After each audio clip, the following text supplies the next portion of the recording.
good, right? It's not great. Eggs and chicken farms and gold, because all of that's going on, and we've got to talk about all of that.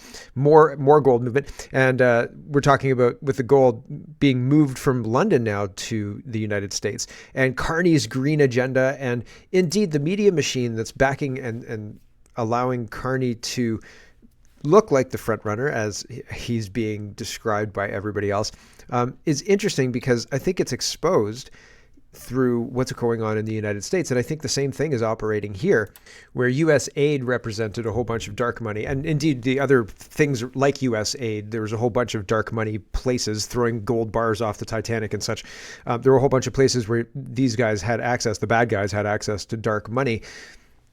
Canada has exactly that. And I've got 3 really, really great receipts to show you on that. So it's very, very interesting. There's lots going on, lots to get to. Let's get to it. First, we're going to start in the United States, and this is actually in El Salvador. And one of the things I was thinking about, like, I shouldn't be so black-pilled, so hopeless, and say, oh man, we can't really do anything. If El Salvador can fix it, then we can fix it. Like, it is a fixable problem. So it is disheartening sometimes, and it feels like an insurmountable problem, but don't look at the peak. Look at the next step you have to take, right? That's good advice. So I should take my own advice sometimes. Anyway, there's lots to get to. I said that already. Joe says, this will blow your mind. Still think there isn't a global operation taking place? Yeah, I think maybe there is a global operation taking place. Still wondering what is taking so long. Bukele of El Salvador was invited to CPAC. He speaks of throwing out all the corrupt judges, lawyers, and prosecutors and gangs. One of the things I often talk about is I think all of our institutions are cracked because of the people who are in them. They're corrupt, and they've been corrupted, whether that's by CPC, CCP, Chinese communists, or whoever infiltrates whatever, Israel, or you name it, right? You name Khalistan, whoever you want to name. They've been infiltrated, and they've been turned from actually doing the will of the people to doing the will of a small group of insiders. And that's not good, right? But if El Salvador can clean this up, then so can we. Right? It's certainly possible. It's not something that is, okay, burn it down. You know what I mean? Like, send the asteroid, Canada's done. I mean, Canada might be renamed, but who knows, right? Trump really likes the name of Canada and Canada, so a lot of things will stay the same too. Anyway, I'm just kidding. Anyway, 4 years ago, Trump met with Bukele, where they joked about working together for 5 more years, and Trump said it'll be longer than that. A 3-term president. Trump's been joking. Does Trump joke a lot? He does joke a lot, actually, about being having another term because they treated him so bad. So he wants another term after this term, because he wants 2 consecutive terms to, show what he could really do, type deal. Sort of having my second term now. U.S. military has played a large role in assisting El Salvador through this process. We are watching the most complex military operation the world has ever seen.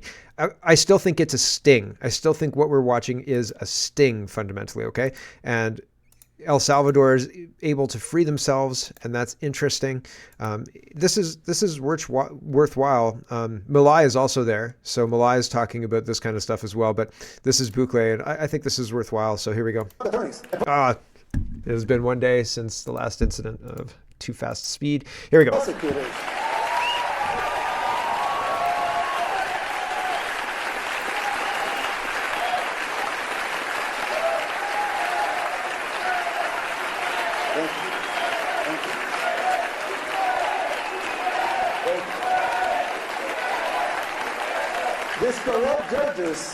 These corrupt judges and prosecutors were setting the gang members free.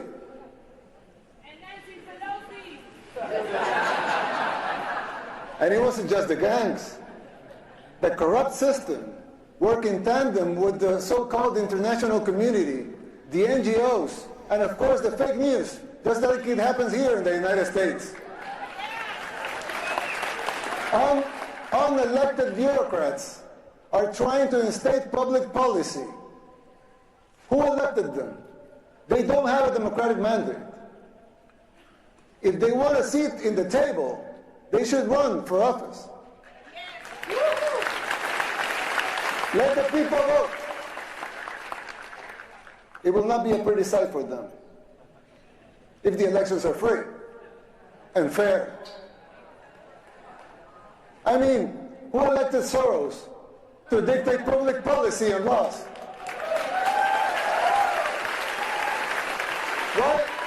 Why does he feel entitled to impose his agenda? Let me tell you something. Soros and his cronies hit a brick wall in El Salvador.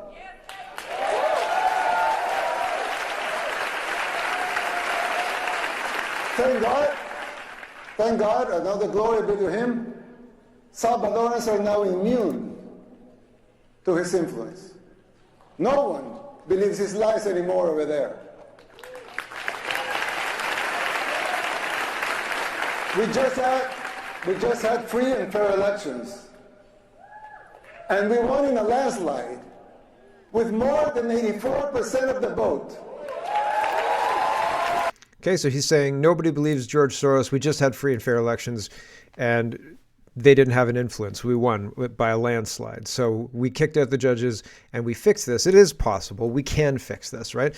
Bellin says this is how President Bukele fixed the horrendous justice system in El Salvador when the judges were doing exactly what the judges here are doing to Trump in 2025. The government in El Salvador impeached all the judges and then proceeded to fix the country. Same thing has to happen in Canada. We have corrupt judges, by and large, probably not every single one, but all of the ones who are showing themselves to be against the rule of law as it should be, which is the same rule of law for all people 18 to, whatever age you pass away is applied to you, right?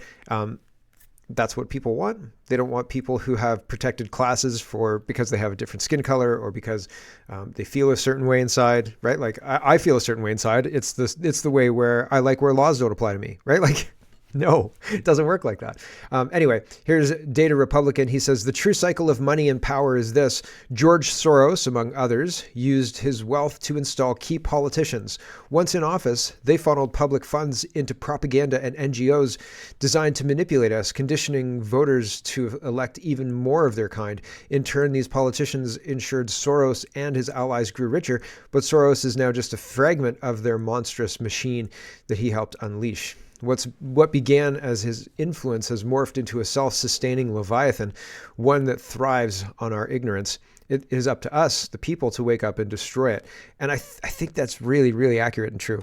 He was responding to Larry. Larry says, bingo, that's why they never worried about ratings for profits. All these expensive hosts and shows were being subsidized as a business expense to get the propaganda out. I always thought it was Soros and other progressive wealthy people doing the subsidizing, but now it seems they used our own money. They sure did. And they're doing it in Canada. Watch. This guy's a guy who's coming up. He does videos kind of like me, but he does it, I guess, on TikTok. It's a different form factor and stuff, and it's shorter form. But he's talking about the findings of Sean Rickard, and he says this is super important, so I'm just going to get into it. And this is how I said the money laundering idea to prop up propaganda, to pay hosts, to not worry about television ratings and just keep paying these people to pump out the propaganda. They're doing that in Canada too. In the United States, they had U.S. aid to fund it. They had other things to launder, and then that's stealing, launder your tax dollars to give it to these people for their nefarious purposes, right? In Canada, this is the mechanism here. Here we go. At a project. That corporation's completely dissolved. He shows who all the directors are, and it has all the details. It's supposed to be a non-for-profit. He noticed that one of the directors, the wife is Kathleen Monk, who did some work with the NDP. He shows the social media, not many posts, not many followers at all. Same thing on Twitter. But you go to YouTube, 2.1 million views, 2.8 million views, 1.4 million views. Look at the title, Broke.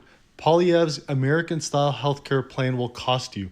Poilievre got rich, you got shafted. Pierre's $3.4 million pension paid by you. And then he goes on to share that these videos have no engagement, like whatsoever. 40 likes on 2.8 million views. These are paid views. They're ads. And so he goes on to say that there's this tool on Facebook, which is true, which allows you to see what ads this company is running. And he did exactly that. He looked at all the ads that are currently running. And it shows Protecting Canada Project, Canada Non-for-Profit Corporation. It gives all these details and the dissolution. He did an analysis on all the ads of how much they're spending. They identified 610 ads. They're spending $6,000 to $7,000 per ad. The estimated total spending on Meta ads is in between $3.6 and $4 million.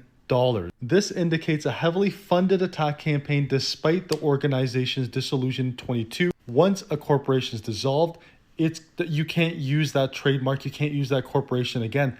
That is what he's claiming is illegal, which I do believe to be true as well. And it shows that their YouTube channel exhibits patterns of artificially boosted viewership. And he talks about, I guess, one of the corporate directors who's now working for Monk & Associates, a political lobbying and public affairs firm, formerly associated with the NDP party, and Kathleen Monk is the former director of communications for Jack Layton's 2011 NDP campaign. The firm crafts political narratives, mobilizes public opinion, and influences decision makers, and then there's potential conflicts of interest.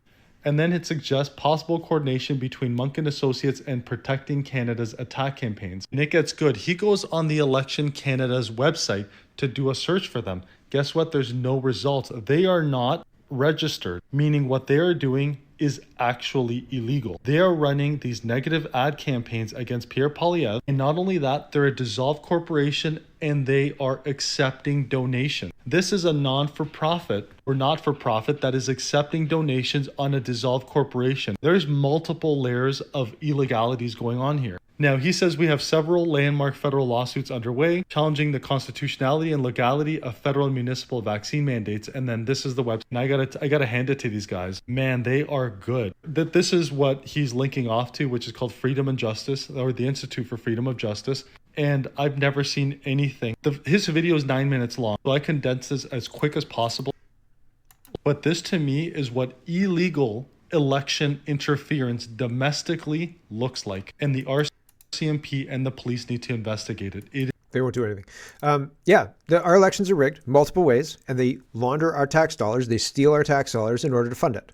Cool, right? Isn't that crazy town? Here's Michelle Ferreri, and she's talking about all of this, but she's talking more about the media's being controlled and manipulated and funded by Justin Trudeau directly, like not in this kind of underhanded way here with dissolved corporations and stuff, but actually just directly funded by Justin Trudeau. Here's Michelle Ferreri. Hey everyone, Michelle Ferreri here, Member of Parliament for Peterborough Kawartha. Please share this video I'm about to share with you. And if it doesn't horrify you, if it doesn't make you angry, if it doesn't make you want to scream, it should. This is the latest headline posted a couple days ago by National Post and Toronto Star. But National Post, it says, Liberals want to nearly double CBC funding as an investment in national security. The Liberals want to pay off CBC to control their messaging. This is the hugest conflict of interest. In addition to that, they want that CBC funding to count towards their NATO commitment funding. 2% NATO, well, that's CBC funding because, national security and stuff. I'm just spitballing here, but I think it's very plausible. I can't even describe to you. Anyone who has any background or any knowledge of journalistic integrity should be furious and screaming from the rooftops about this. The Liberals have a man that they've decided they're going to coronate their leader without ever being elected, ever, okay? So he's never been an MP, he's never ran in a general election. Mark Carney is going to be coronated by the Liberals on March 9th, making him a prime minister. Okay, he'll step into the role of Justin Trudeau, which, by the way, he's been Justin Trudeau's top economic advisor for the last 5 years. He's Chrystia Freeland's godfather. He is the world ambassador of the carbon tax, believes the carbon tax is too low, has openly said he will call it something else and embed it into legislation, and you will be paying even more for heating. And we'll get to that in just a minute. But it's very interesting that Mark Carney is being benefited by all this media, and doubling the CBC probably aligns directly with what Mark Carney's going to do too, right? Double the CBC, never mind defunding the CBC. It's a national security issue. We've got to double the funding for the CBC. Sure. Weird, right? Here's Buck. He says, have you heard of Canada 2020? It's the political interference our media won't talk about. A thread described as an independent progressive policy think tank. Canada 2020 was created in 2006 by Susan Smith, Tim Barber, and Tom Pitfield, the brainchild of their political strategy group, Blue Sky Strategy Group. Interesting. I wonder if they have anything to do with the Blue Sky app. Tom Pitfield, a childhood friend of the Prime Minister, still serves as the executive director of Canada 2020, and his bio boasts that he has served in various Liberal Party of Canada positions and was central to Justin Trudeau's rise to power. Canada 2020 makes its donors sign a contract which includes a provision declaring that the financial contributions are not for lobbying or influence peddling purposes. Canada 2020 is not a registered lobbyist organization. Canada 2020's corporate donors include some very high-profile organizations who have demonstrated records in having their interests well represented at the highest levels of Canadian politics. Amazon, Google, Enbridge, Suncor, Interact, TC Energy, General Electric, MasterCard, Power Corporation of Canada. Power Corporation. That's a powerful name, right? Buck continues, most Canadians will be familiar with Power Corporation of Canada. That was accidental. I didn't actually do that on purpose. The Demarais family, whose corporate activities were the training ground for no less than 4 prime ministers and controls vast swaths of the Canadian economy. Power Corp has benefited from untold billions in taxpayer subsidies, grants, and accommodations across its vast holdings, including Rockefeller Capital Management, which is an owner in fellow donor Rio Tinto, chaired by Dominic Barton, founder of the Century Initiative, right? It's all kind of intertwined with each other. We know all those names, and they're all working towards replacement population of Canada. Other Canada 2020 donors include defense contractors, General Electric, tech companies, Amazon, Google, energy companies, TC, Enbridge, and Suncor, payment processors, Interact, and MasterCard. General Electric has benefited tremendously from Canada's investment in green energy, from its role in refurbishing and expanding hydroelectric to recent wind investments and proposed investments in smaller modular reactors, which don't work. And that was proven in the 2010s by Australia. They couldn't get the kilowatt hours or the megawatt hours down to cheap enough to make it viable.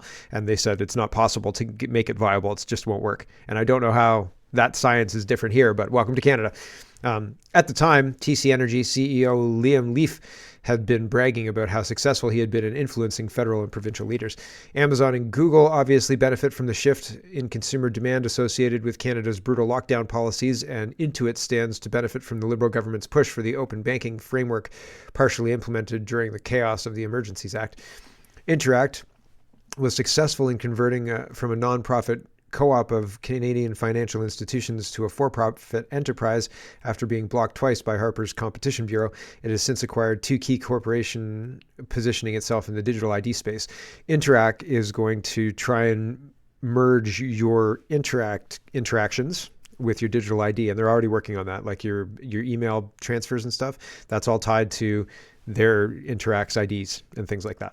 Weird, because that's all tied into your banking, right? So they've got the access that the digital ID people want.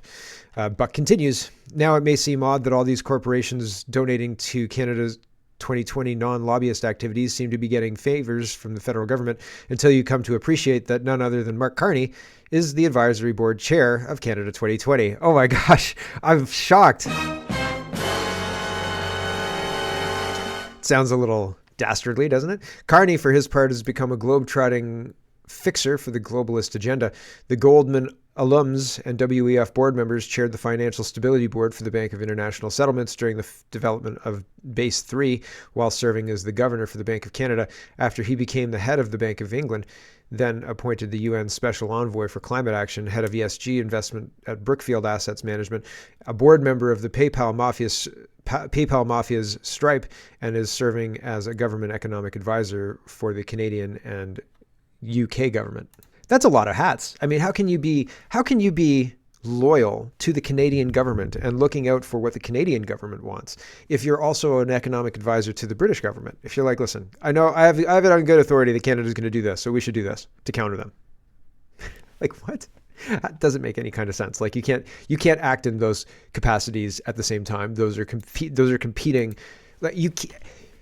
are competing ideas. You have competing things, and sure, like Canada and the United Kingdom are members of the G7, and we have lots of things in common, so on and so forth. Usually we're aligned, but when we're not, you can't have somebody from the inside making those decisions because there's an inherent conflict of interest there. Like, you would not be given this. You or me or any individual person other than Mark fricking Carney would not be given that job because they'd say, listen, there's an obvious conflict of interest here. You can't operate in both capacities at the same time. That's insanity. Don't you understand that?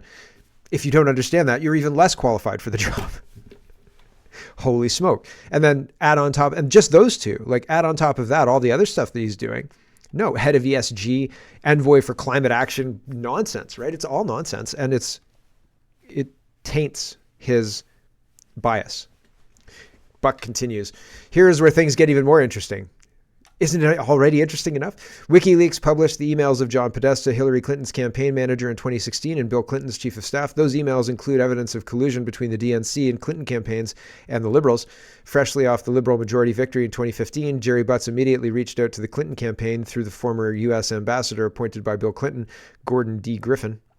The WikiLeaks publication demonstrates that Canada's 2020's board members, Matt Brown, had been frequently communicating with members of the Clinton campaign. Matt Brown is central to the Transatlantic Corporation of Progressive Political Parties. APCO is a global strategy firm with 35 offices worldwide promoting corporate interests through woke rationales. Matt Brown was comfortable enough to ask for political favors from the Clinton campaign. Prime Minister Trudeau spoke at the Global Progress luncheon organized by Matt Brown's Centre for American Progress in Canada 2020 on his first state visit to DC. He wanted comments from Clinton to add those of Trudeau and other progressive world leaders for their global progress publication. Bill Clinton ended up contributing an essay, not Hillary, and Clinton loyalist Neera Tanden ended up co-editing with Matt Brown. Matt, in his dual role for Canada 2020 and the Centre for American Progress, was also managing the guest lists for the meet and greet for Justin Trudeau's first official state visit to Washington, D.C., and directly inviting the Clinton campaign. Previously, Trudeau's camp in 2014 had leveraged Hillary Clinton's speaking engagement paid for by Canada 2020 to fundraise outside of Elections Act parameters and boost Trudeau's profile. The Clinton campaign, for their part, were taking communications strategy pointers from Trudeau's team. But the question is, what is the genesis of his transnational network of lobbyists and political fixers, the Clinton Foundation? And so we'll see. We'll see how this all plays out. But I think it's interesting how intertwined it all is. The strategies, the money being funneled from taxpayers to dark areas, the strategy of paying off the media in creative ways, all of it we're lifting from the United States. And it's really not good for anybody. Not good for anybody at all. Let's talk about Mark Carney. Laura says, look at who Mark Carney has as his advisory for the APAC region of his Michael Bloomberg's GFANZ organization. I mean, what? So Lee Quinn Jin, president and chair of the board of directors, Asian Infrastructure Investment Bank. He selected only the lead at the Asian Infrastructure Investment Bank, AIIB, Xi's version of the World Bank and RBI contract investment vehicle. Carney should never get anywhere close to becoming Prime Minister of Canada. He is now Xi's top man in Canada. Yikes. Yeah, so that's a pretty concerning situation. She's responding to herself saying Mark Carney is exactly as he appears to be and worse. He's a goofy Xi lapdog looking for more green scam money, just like Trudeau and Mary Ng and Chrystia Freeland. And I think that's probably accurate too. Frank Caputo, he's an MP for the Conservatives. He says, this isn't arrogance, this is hubris. And worse, Carney accepted it. I guess he and Verschoon know who pays, literally. Rick says, breaking, Liberal Green Slush Fund head supports Mark Carney to the max, so they gives a max donation to Mark Carney's campaign. And so that's interesting. That's interesting, right? Are these people paying this directly? There were rumors, and I believe this was more in the United States, but rumors of unions saying, listen, the union's going to give you a check for $1,700 or to $2,500, more than the amount of the max donation. And you're expected to give the max donation and keep the extra for yourself. So you give the max donation in whatever area you are, because I think it's different for different provinces depending on the laws in the area. But I could be wrong about that. I've just seen different numbers. So I think there are different numbers. So the union's given money by an NGO, and the NGO is given money by this dark money machine that they've got going. And then that comes back to the candidate in the form of usable campaign contributions, because the candidate doesn't know enough people. Like, say you've got $20 million you want to put into your campaign, right? But you can't put that directly in Canada. So you have to find enough people to give that kind of donation through, right? And so they use unions and other ways to access that number of people. interesting, right? I don't know if that's happening in Canada, but it seems like one way, and I'm sure there are other creative ways to launder that money through and bring it back to the Liberal Party, right? With just a nominal fee off the top, a couple $100 here and there for your trouble, right? What does it cost you? A couple $100 and you give money to the Liberal Party and you get to keep some? Why not, right? People turn a blind eye, but it's pretty bad stuff, right? And they're using, well, here, Rich Perkins says, the Liberal Green Slush Fund head supports Mark Carney to the max. That's weird as well, right? If you are the head of the Green Slush Fund and you're donating to political causes, that conflict of interest, right? Although at the same time, you have a right to believe what you want and to donate to your political blah, blah, blah. But is there a conflict of interest there if you're a high-powered political operative? I don't know. M. Brandt says, in case anyone is interested, here's the geographical distribution of campaign donations to Mark Carney. And I don't know what, okay, so green is Ontario. So a lot of people in Ontario, half of Mark Carney's donations are coming from Ontario. Isn't he an Albertan? Like, isn't he an Edmonton guy? He's like, I grew up in Edmonton. I was born in Northwest Territories. He was a goalie in Edmonton, wasn't he? Alberta's not giving the most of his stuff. It's all from Ontario. Ottawa, I guess that's where he's talking to the unions. He's like, listen, total 1.7 million. So not even 20 million, almost 2 million. So, wow. Still, Ontario is a million of that, 969,000. Alberta is 127,000. BC is 262,000, 170,000 from Quebec. So that's interesting, right? There's interesting numbers there. Do you think that's grassroots? I don't think it's grassroots. Here's Mark Carney's WEF write-up. So Mark Carney is on the WEF. He's all over the WEF. He's as WEF as you can get, right? So that's politically toxic in Canada, but doesn't seem to matter to anybody. That's weird, right? Here's Mark Carney talking about carbon taxes and how much he wants to tax you. Here we go. The reporting, making it mandatory, so all companies are reporting their climate risk. That's something actually Mike Bloomberg spearheaded 5 years ago. It's moving into mainstream. We want it everywhere by COP26. Secondly, on the risk side, we need the banks to look at the risks around the climate transition, which then flip to opportunities. On the opportunity side, it's really about looking for and at transition plans from all companies and backing those who are part of the solution and taking capital away from those who are part of the problem. Taking capital away from those who are part of the problem. This is very anti-business. You don't want to have a situation where your country looks like, if I've got a pop shop that I want to open up, or whatever thing that I have to open up, I want to open up. And I'm looking at, where can I open this thing up? I look at, if you're in the United States, you look at all the states and you look at the most business-friendly states. So they compete on that. Delaware used to be winning, but then Delaware changed all its tax laws, and now they're really bad for that. And so a lot of corporations left Delaware and went. And so the benefit of having a corporation in your state is that they pay taxes there, right? Like the state taxes. And so they'll lower them to the lowest they possibly can in order to encourage people to bring their businesses there. Canada competes with the United States and all of the states most of the time with that in mind. And I mean, there's a little bit of a difference because we're a different country. So we don't have, like, I don't have as much upward mobility. I couldn't move to the United States. But if you have ties there, you can move your company there, right? And if your company gets big enough, you can move your company there because Donald Trump wants you to. So making Canada really unattractive with bad policies, like we're going to make sure businesses pay their carbon tax fair share on the products they're importing from China or whatever. Like, that's very anti-business if the United States isn't also following suit. So if I'm a company and I look at my operating costs and then in Canada, my operating costs are X, Y, Z, like this is how much the taxes costs. This is how much the widget costs. This is how much blah, blah, blah, blah, blah. And then if everything's pretty equal in the United States and taxes is way, way high, well, in Canada, well, I'm going to go down to the United States if I have that opportunity, because that's going to cut out the operating costs. And if there's $1 million difference, well, that's $1 million incentive to get down there, right? And to remove those taxes. And then what happens to Canada is it loses its tax base because all of those jobs are gone, right? And that income tax is gone, that corporate tax is gone. So they're creating a business toxic environment where businesses look at it and go, F this, I'm out. Like, I can't pay for this. Carbon taxes? What the heck?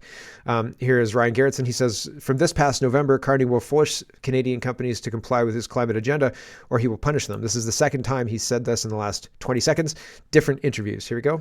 direction, which is, we talked a lot about how the market can affect things and where it's suited to be. But here is where, if we decide, as we have, law of the land in Canada, law of the land in the UK, in Europe, 190 countries, at least the objective, if we decide that we want to do something about climate change, and more specifically, we want to, in our case, be net zero by 2050, then it starts to become profitable to be part of the solution and costly to be still part of the problem.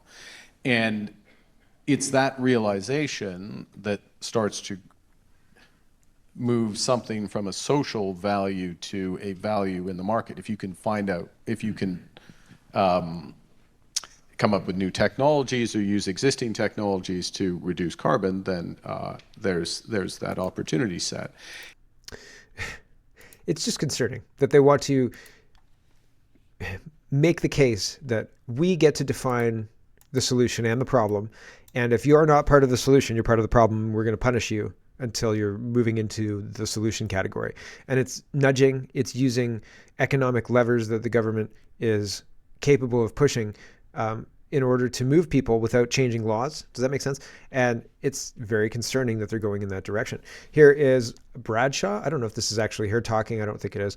But she's talking about how Carney's pretty well unelected. And this whole thing seems really weird to have this unelected guy off the street just walk in and assume leadership of Canada. And if it's anybody, why this guy? Why is this guy getting such an easy cakewalk to leadership of the country? Here is this lady to ask some good questions. Here we go. Some random person walks off the street. I'm going to become prime minister. Wouldn't you have questions? Wouldn't you? Mm-hmm. Then what if I said that he was allowed to run to become prime minister without any vetting, financials being brought forward? Wouldn't that bring up some questions? Yeah. And as this random person is going around stating that he is going to use emergency powers on you and he's going to punish you if you don't follow along with his climate agenda. Geez, that doesn't sound very appealing. You would think that would start raising more and more questions. But what if I add in he also, this person, is a part of a foreign entity and he wants to be Prime Minister of Canada? Wouldn't you be like, whoa, no. We don't want Trump poking his nose in our business in Canada. Why would we want a foreign entity? You would think people would be up in arms about that, right? But no. But then what if I add in that this person now is taking out his competition just to keep on going ahead? Whoa, what is going on here now? There's so many things for a random person to be able to do to become Prime Minister of Canada. And there is no questions being brought forward from the mainstream media. You have people like me and other people out there questioning, but everything doesn't seem appealing. So where is the outrage? But we all know who I'm talking about. I'm talking about Carney. So how could this person walk off the street, threaten Canadians, be a part of a foreign entity, no financials disclosed, takes out his competition, and he's still in the leadership race? Tell me how you feel about that. That's very strange, right? How does that all work? Why hasn't he been disqualified for just his ties to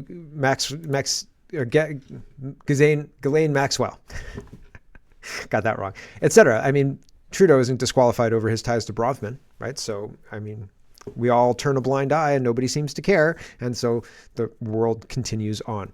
Zachary says the entire green energy scam was designed to cripple Canada's energy sector, collapse the country to usher in communism and harm the United States. But Trump and the Americans look ready to pick up that fumble. So congrats, leftists. You did this to Canada. You played the game and lost. I think there's something to that. I think that, and I've said this before, but the structure of this whole thing is they wanted to weaken Canada. They did weaken Canada economically to be handed over to the communists because they were going to come in and say, no way to fix this mess other than communism. And we were going to have to take it because we just take everything else they throw at us, I guess.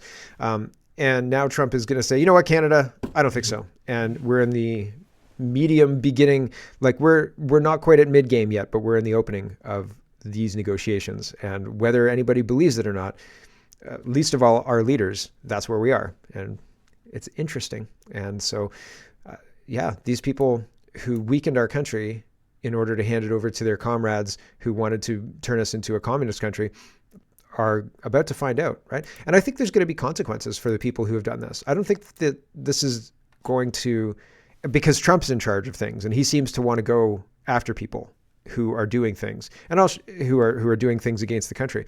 And so well, a lot would have to happen for Trump to have jurisdiction in order to go after these people. I understand that completely and agree with you. But I feel like there's a renewed vigor to actually go after the people and hold them accountable. So I have a glimmer of hope. I don't want to be black-pilled all the time. Okay, so they did this to themselves, and I hope justice will catch up with them. Fingers crossed.